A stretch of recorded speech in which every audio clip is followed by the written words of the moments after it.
অনিমেষবাবু তার উকিল জীবনে প্রথমবার ৭০ বছরের পাত্র আর ৬৭ বছর বয়সী পাত্রীর কোর্ট ম্যারেজ করাতে চলেছেন। ওনাদের জীবনের গল্পটা এত ইন্টারেস্টিং, অনিমেষবাবু নিজে একজোড়া মালা আর মিষ্টি হাতে উৎসাহে অপেক্ষা করছিলেন। দেখলেন গাড়ি থেকে পারমিতা দেবীকে খুব যত্ন করে নামালেন অখিলবাবু। দুজনের পরনে সিমছাম পোশাক। পারমিতা দেবীর পরনে লাল পাড় গরদের শাড়ি আর অখিলবাবুর পরনে প্যান্ট, বেগুনি শার্ট আর নীল রঙের ব্লেজার।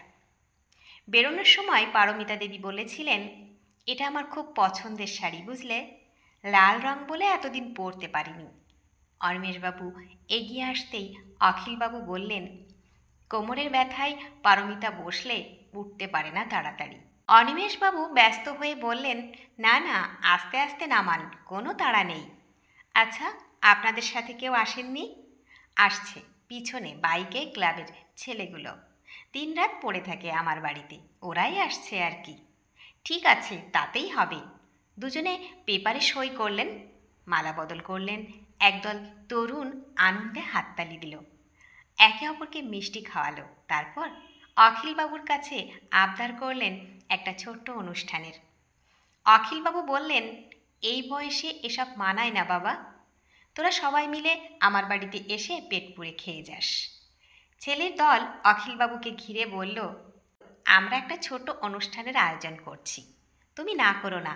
অখিলবাবু বললেন, এসব করলে লোকে কটূক্তি করবে, হাসবে, তাতে তোমার কি?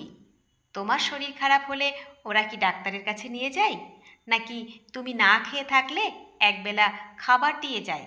করে না তো, তাহলে ওদের কথা ভেবে লাভ নেই।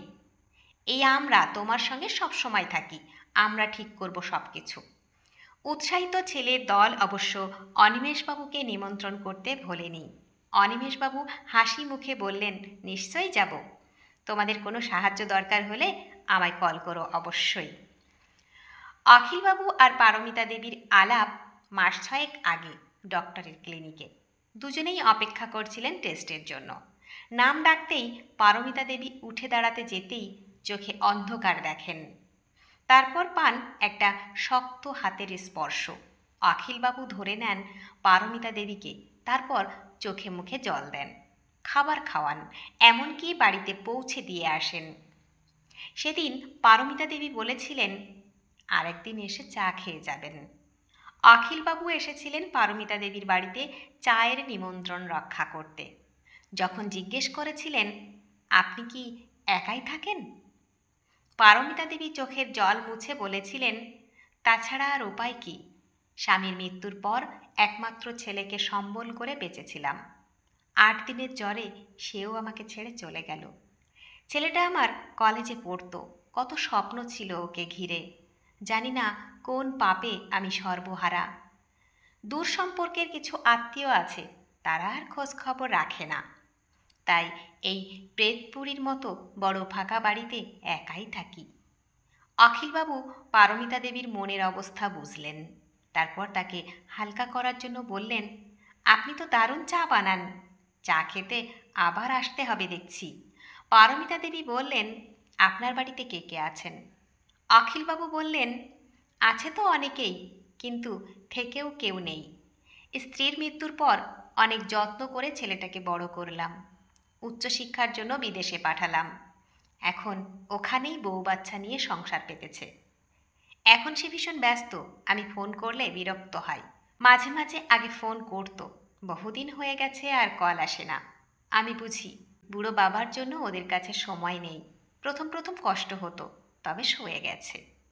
পাড়ার ছেলেগুলো আমার কাছে প্রায় আসে, ওদের সাথে কথা বলে গল্প করে সময় কেটে যায়। এখন মনে হয় শুধু রক্তের সম্পর্ক থাকলেই যে মানুষ আপন হয় এমনটা নয়। তারপর থেকে মাঝে মাঝে অখিলবাবু আসতেন পারমিতা দেবীর বাড়িতে, রোজ ফোন করে খোঁজ নিতেন শরীরের।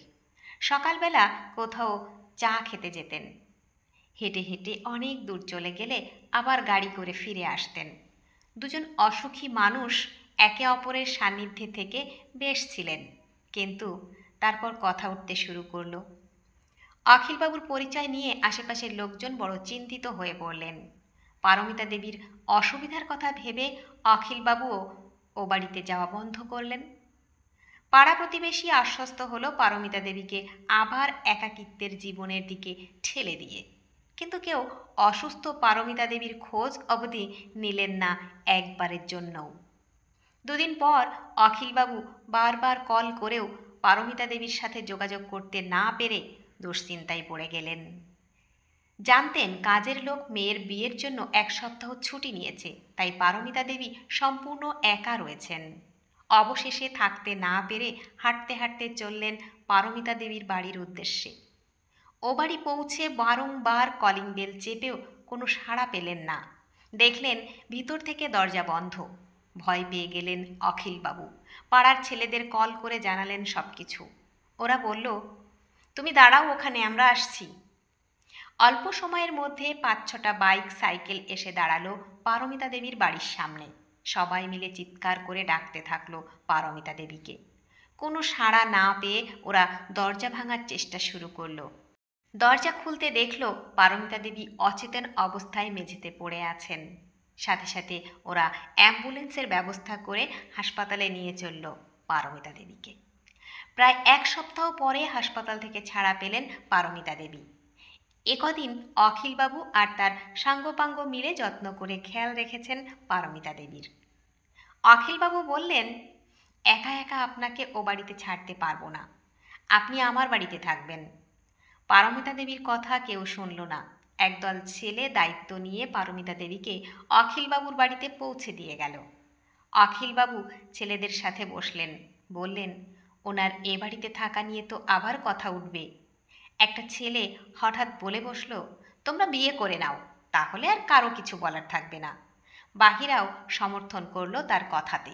বলল, দুজনে বসে সিদ্ধান্ত নিতে।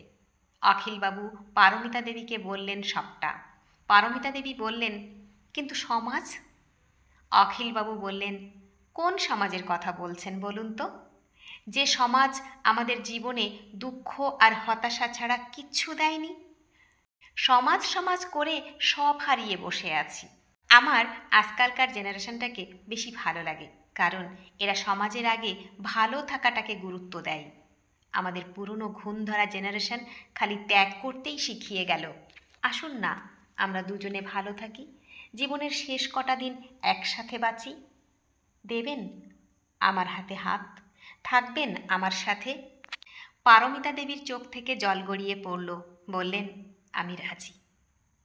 আর তারপর পারমিতা দেবী সুস্থ হলে উকিল অনিমেষবাবু আর ছেলেদের উপস্থিতিতে ছোট্ট অনুষ্ঠান করে নতুন পথ চলতে শুরু করলেন দুজনে।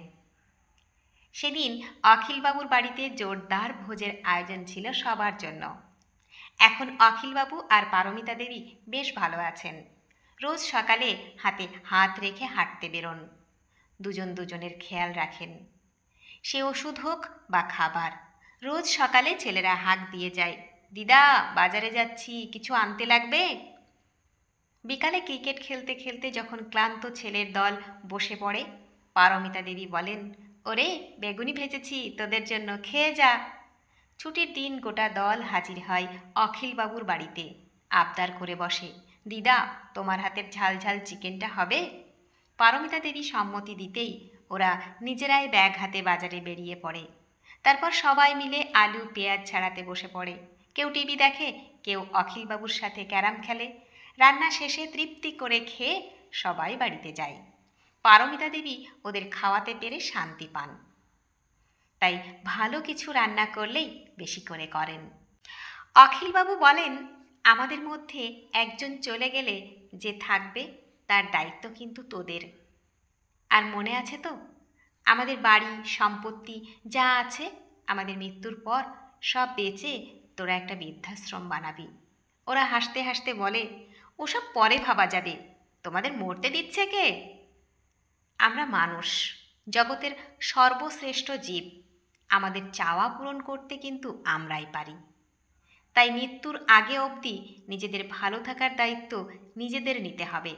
জীবনের প্রতিটি অধ্যায় উপভোগ করতে শিখুন। মানুষ শুধু সমালোচনা করতে পারে, এছাড়া আপনার জীবনে তাদের কোনো ভূমিকা নেই। বন্ধুরা, গল্পটি যদি ভালো লেগে থাকে তাহলে প্লিজ লাইক, কমেন্ট ও শেয়ার করতে ভুলবেন না। আর নতুন বন্ধু হলে অবশ্যই সাবস্ক্রাইব করে সঙ্গে থাকবেন। আশা রাখছি। ধন্যবাদ। ভালো থাকবেন।